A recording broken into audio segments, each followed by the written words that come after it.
hindi sa tuktok ng ulo ni Jenny. Bigla siyang ngumiti ng malawa. Ngiti may masamang bala. Napakulot noong si Thea. Alam mo, kaya tayo naging mag-best friend kasi pareho tayo matalino. Oo, parang nakita ka Gawin kasi.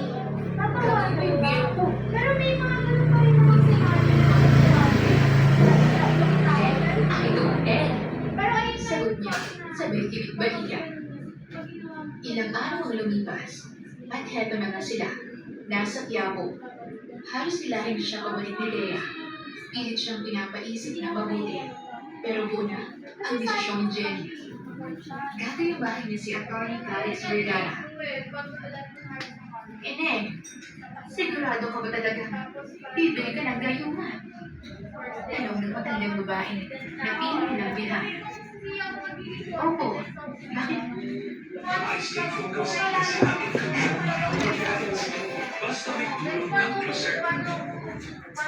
Bakit ho ba? Kasi, ang ganda-ganda mong bata. Bihira